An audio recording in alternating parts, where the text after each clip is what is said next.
మంత్రి పొన్నం ప్రభాకర్ గౌడ్ గారికి నా సూటి ప్రశ్న. మంత్రి పొన్నం ప్రభాకర్ గౌడ్ అని ఎందుకు సంబోధిస్తున్నా అంటే బేసిక్గా ఆయన ఎక్కడున్నా పొన్నం ప్రభాకర్ అని వేసుకుంటారు. ఇవాళ మా గౌడ జాతి బిడ్డల యొక్క సమస్యల్ని మీ ముందుకు తీసుకురావాలి కాబట్టి ఖచ్చితంగా మిమ్మల్ని గౌడ్ అని సంబోధిస్తున్నాను. రాష్ట్ర వ్యాప్తంగా గౌడ సోదరుల గురించి మాట్లాడాను. ఫస్ట్ మీ నియోజకవర్గానికి వద్దాం. మీ నియోజకవర్గంలో వర్కోల్ పరశురాములు గౌడ్, బహుశా మీకు గుర్తుండే ఉంటాడు. మీ గేట్ కాడ 10 సార్లు మీరు ఎంత చీదరించుకున్నా, ఎన్నిసార్లు తిట్టినా సర్టిఫికేట్ పట్టుకొని తాడి చెట్టు మీదకి వెళ్ళబడ్డ వ్యక్తి ఇప్పటికీ నడవలేకపోతున్నాడు. లక్షల రూపాయలు ఖర్చు పెట్టినా ఇప్పటి వరకు గవర్నమెంట్ ఆయన మీద సీతకన్న వేసింది. మరి గౌడ బిడ్డ మీరేమో మా కోసం ఏదో నిలబడతారని ఆయన మీ ఇంటి చుట్టూ తిరుగుతుండు. ఆయనకి ఏ న్యాయం జరగలేదు. ఆయన ఖచ్చితంగా న్యాయం చేయాలని మేము డిమాండ్ చేస్తున్నాం. ఆయనకు సర్టిఫికేట్ కూడా ఉంది. ముఖ్యంగా 33 జిల్లాల్లో ఎక్కడా లేనట్టు హెల్త్ క్యాంపులు ఉన్నప్పటికీ, సిద్దిపేటలో హెల్త్ క్యాంప్ ఉన్నప్పటికీ గౌడ బిడ్డలు ఎవరైతే తాటి చెట్టు మీదకి వెళ్ళి కింద పడతారో వాళ్ళకి ఎలాంటి సర్టిఫికేట్లు ఇవ్వట్లేదు. మరి ఆ వివక్ష ఎందుకో నాకు అర్థం కాదు. ఇప్పటి వరకు ఎక్స్గ్రేషియాలు ఇస్తలేరు. 2.5 సంవత్సరాలు అయింది. పడి చచ్చిపోయిన ఎక్స్గ్రేషియా లేదు. పోనీ కాళ్ళు చేతులు విరిగిన వాళ్ళకి ఇక మీద తాడి చెట్టు ఎక్కి ఆ కులవృత్తి చేయలేని వాళ్ళకి కూడా ఎలాంటి సహాయం అందించడం లేదు. మరి దాంట్లో ఆంతర్యం ఏందో అర్థమవుతలేదు. రెండవ విషయం, ఎక్సైజ్ డిపార్ట్మెంట్ నుంచి ఐడి కార్డులు లేవు, మాకు ఇచ్చే హెల్త్ కార్డులు లేవు. అసలు మరి ఎందుకు ఇంత వివక్ష? పోనీ ఇదంతా పక్కకు పెట్టేద్దాం. ఎల్లమ్మ గుడి, ఉస్మానాబాద్ ఎల్లమ్మ గుడికి 2.5 సంవత్సరాలు అవుతుంది. ఇప్పటివరకు చైర్మన్ లేడు, కమిటీ లేదు. మరి అది వరకన్నా రెడ్డిలకు ఇద్దామని ఏమైనా ప్లాన్ చేస్తున్నారా? అంటే గౌడ సోదరులు అయితే పనికిరారని మీకు ఫీలింగా? గతంలో ఉన్న బీఆర్ఎస్ చూడండి. బీఆర్ఎస్ ఏం నా చుట్టం పార్టీ కాదు, అయినా కానీ చెప్తా. అక్కడ గతంలో ఉన్న సతీష్ గారు 10 సంవత్సరాల్లో 5 ఊరికి చైర్మన్ అవకాశాలు గౌండ్ల సోదరులకే ఇచ్చారు. ప్రతి 2 సంవత్సరాలకు ఒకరిని మార్చారు. మీరు వచ్చిన తర్వాత అన్నీ తాత్కాలికమే. మనకు పొట్లపల్లిలో ఆ టెంపుల్కి చైర్మన్ లేడు, రాయరేశ్వర టెంపుల్కి. కొత్తకొండ వీరభద్రస్వామికి చైర్మన్ లేడు, కమిటీ లేదు. అన్నీ తాత్కాలికంగా వేసి తాత్కాలిక ప్రయోజనాల కోసం. మరి మీ ఇంటెన్షన్ ఏందో అర్థం కాదు. వాటికి శాశ్వతంగా ఉంటే మీకున్న ప్రాబ్లం ఏంటి? మీరు తాత్కాలికమే, మీరేదో ఊహించుకోకండి. ఆల్రెడీ మీ టైం స్టార్ట్ అయిపోయింది. మీరు తాత్కాలికంగానే ఉంటారు. ఆల్రెడీ అక్కడ ప్రజలు రెడీగా ఉన్నారు. ఈ రకమైన తాత్కాలిక పనులు చేసేదానికి ఇంత పెద్ద మినిస్టర్ ఎందుకు? గౌండ్లకి ఏమన్నా ఇప్పుడు అక్కడున్న నియోజకవర్గ ప్రజలకు అడుగుతున్నాను, ఈ 2.5 సంవత్సరాల్లో ఒక్క లీడర్ని నిలబెట్టినవా? నీతో అయిందా? ఒక్క లీడర్ని నిలబెట్టినవా గౌడ సోదరుని? కేవలం నేను ఈ వీడియో మాత్రం కేవలం 40,000 మంది ఓటర్ల గురించి మాట్లాడుతున్నాను. మావాడు అనుకొని నువ్వు కరీంనగర్కి వెళ్ళి హుస్నాబాద్ వస్తే కేవలం 3 నెలల్లో నేను ఎమ్మెల్యే చేసి ఇవాళ నువ్వు అనుభవిస్తున్న రాజభోగాలకు ముఖ్య కారణమైన గౌడ సోదరుల తరఫున అడుగుతున్నా, ఏవి మా హక్కులు? కాటమయ్య కిట్టు అన్నావు. అంత కాటమయ్య కిట్టు ఎంతమందికి అందింది ఈ రాష్ట్రంలో? చెట్ల మీదకెళ్ళి పడి సచ్చిన వాని ఇంటికి పోయి పరామర్శించే దిక్కు లేదు.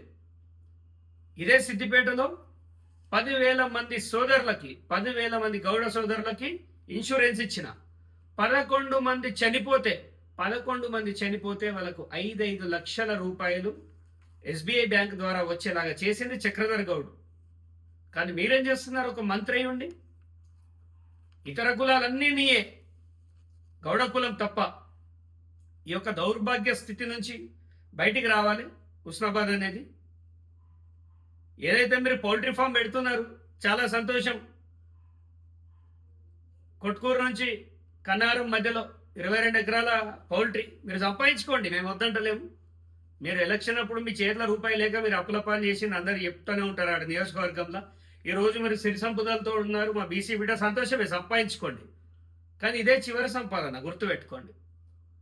ఈ విధంగా సిద్దిపేటలో గ్రంథాలయంలో ఉందని తీసుకొచ్చి పాపం అన్యాయంగా ఒక బిడ్డని తీసుకొచ్చి ఆడ బలి చేస్తే గెలిపియే శాతగాకపే ఒక మినిస్టర్ అయ్యుండి ఒక గ్రంథాలయం చైర్మన్ని రాజీనామా పెట్టించి ఆడ చైర్మన్ని చేస్తానని పట్టుకోవి ఆయన నాగం చేస్తే ఇప్పుడు మళ్ళా సూడా చైర్మన్ వాళ్ళకే ఇస్తా అని పెద్ద పెద్ద మాటలు డిస్కషన్ జరుగుతుందని అక్కడ ఉన్న సోదరులు. మా సిద్దిపేట కాంగ్రెస్ వాళ్ళకి చేత కాదా? వాళ్ళకి దమ్ము లేదా? ఓ పని చేయి, మా సిద్దిపేట కాంగ్రెస్ వాళ్ళకు నీ చేతులతోటే పసుపు బట్టలు పంపి, ఇంత చీర జాకెట్ పంపించి, ఇంత గాజులు పంపించి, మీరు ఆడెంగోళ్ళు మీకు చేత కాదు సూడా చైర్మన్ చేసేది, అది మగాళ్ళకి ఇవ్వాల్సింది అని చెప్పు. మరి అవమానించు నిన్ను మంత్రి చేసినందుకు. ఏం సాధించారు? నువ్వు మంత్రి అయిన తర్వాత సిద్దిపేటలో ఎవరికైనా పోస్టులు ఉన్నాయా? ఇప్పుడు నేను చెప్పిన టెంపుల్స్కి ఏమైనా చైర్మన్లు ఉన్నారా? ఈ విధంగా నీ రాజ్యం నడుస్తుంది. అన్ని తాత్కాలికమే. ఏ కమిటీలు వేయవు, ఏది వేయవు, దేనికోసం ఏం పనులు చేయవు. గతంలో ఉన్న బీఆర్ఎస్ ఏది లేకుండా వాళ్ళని భర్తీ చేసుకుంటూ పోయిందట. అక్కడ ఉన్న వాళ్ళు అంటారు. అంటే వాళ్ళని చీదరించుకొని మీకు గవర్నమెంట్ ఇస్తే నువ్వు ఇంకా దౌర్భాగ్యం చేస్తున్నావు. ఈ విషయంలో మేము ముఖ్యమంత్రి గారిని నిందించదలుచుకోలే.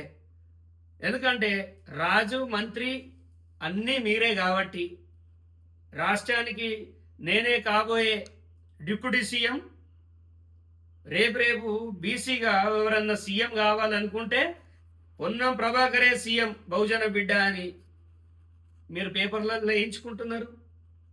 అది జరగదు ఎప్పటికీ. కోయేడలో కానీ ఎక్కడా కానీ మీ గురించి వింటే చాలా చండాలంగా ఉంది. నిన్నగాక మొన్న ఒక అబ్బాయి సోషల్ మీడియాలో మీ గురించి ఏదో పెడితే పోలీస్ స్టేషన్కి సిద్దిపేట నుంచి పిలిపించారట. చంపేస్తావా చెప్ప పిల్లగాన్ని. నీ చుట్టూ ఉన్న వాళ్ళ చరిత్ర ఏంది, నీ చరిత్ర ఏంది, అసలు ఏం జరుగుతుంది? కొట్కూరులా 22 ఎకరాల పౌల్ట్రీ ఫాము ఏంది, దాని కథ అనేది నెక్స్ట్ ఎపిసోడ్లో తీస్తా. ఈ రకంగా మా గౌడజాతి బిడ్డలను అవమానించడం అండ్ కొన్ని వర్గాల ప్రజలు నా మీదకి బాగా మా అన్ననంటావా అని. ఇక్కడ ప్రజాస్వామ్యంలో తప్పుని తప్పు అనకపోతే అది చాలా పెద్ద తప్పు. నువ్వు భజన చేసినట్టు అందరూ భజన చెయ్యరు. ఈ దేశంలో ప్రధానమంత్రిని తిడుతురు, సాక్షాత్ ముఖ్యమంత్రి గారిని తిడుతురు. మీ అన్న ఎంత, మీ అన్న లెక్కెంత? అంత కొడితే 2.5 సంవత్సరాలే ఉంది. ఏమో ఇప్పుడు మంత్రి పదవి ఆల్రెడీ ఊస్టింగ్ అంటురు. మరి భజన గాళ్ళంతా ఒక్కసారి చూసుకోరి. మీ అన్నకు మరీ ఎక్కువ సేవ చేయరు కానీ మరి ఇక్కడ వర్కోల్లో పరశురాములు ఓడి చూసుకుంటాడు. అలా పడి చచ్చిపోతున్న గౌడ సోదరుల గురించి ఎవడు మాట్లాడతాడు? అందరం భజన్నే చేస్తే ఎవడు ప్రశ్నించేదానికి లేదా? ఇంకా మహా అంటే జైలు వేస్తారు, టార్చర్ చేస్తారు, అయిపోతుందా? ఒక మోచేతి కింద నీళ్లు తాగద్దని సర్దార్ సర్వాయి పాపన్న రాజ్యాన్ని వెళ్ళండి అని చెప్తే మీరేం చేస్తారు? ఒకడు దొర దొక్కపోతాడు, ఒకడు మనం దగ్గరనే ఊడికం చేస్తాడు. ఇది కాదు కదా. జనానికి మంచి జరిగేదానికి గలమెత్తని వాడు ఒక మూగవాడితోటే సమానం నా దృష్టిలో. చక్రధర్ గౌడ్ దృష్టికి ఏదొచ్చినా మాట్లాడతాడు. ముందు గౌరవెల్లి ప్రాజెక్టులో జరుగుతున్న గందరగోళం గురించి కూడా మాట్లాడతా. దాని మీద నాకు పూర్తి అవగాహన ఉంది. ఈ పొన్నం ప్రభాకర్ గౌడ్ మినిస్టర్ కాకముందే నేను రంగనాయక సాగర్ మీద స్టడీ చేసిన వ్యక్తిని. ఇరిగేషన్ పైన రెవెన్యూ కంటే ఎక్కువ పట్టు ఉంటుంది నాకు. ఇరిగేషన్ పైన నేను చాలా నేర్చుకున్నా.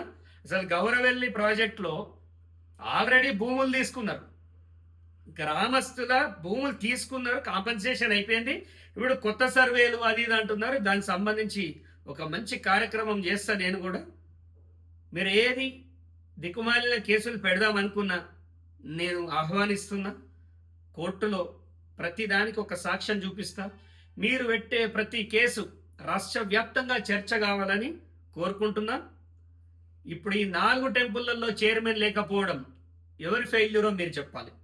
తాత్కాలికంగా వేయడంలో ఆంతర్యం ఏందో మీరు చెప్పాలి. అక్కడున్న మున్సిపాలిటీలో గందరగోళం ఏందో మీరు చెప్పాలి. ఇప్పటి వరకు 100 కోట్ల జాగా ఆగమైపోతే ఒంటి చేత్తోటి చక్రధర్ గౌడ్ నా భార్యని, తల్లిని, పిల్లల్ని అందరిని తిట్టినా కానీ ఆ ఇంటి పిల్లలు అనాథాలు కావద్దని నిలబడ్డా. ఆ పిల్లగాన్ని ఏడ సంపుతారో అని అండగా నిలబడ్డా. ఇది హుస్నాబాద్ ప్రజలు గమనించాలి. రానున్న 2.5 సంవత్సరాల తర్వాత ఈ భూతాన్ని మనం దూరం చేద్దాం. మంచిగా కష్టపడే వానికి, మన ఇంట్లో అన్నం లేకపోతే ఆ అన్నం ఏమైంది అని ప్రశ్నించేవాడికి మనం ఓటేద్దాం. ఇక వయసు మళ్ళిన రాజకీయ నాయకులకి చర్మగీతం పాడదామని కోరుకుంటున్నాను. ధన్యవాదాలు.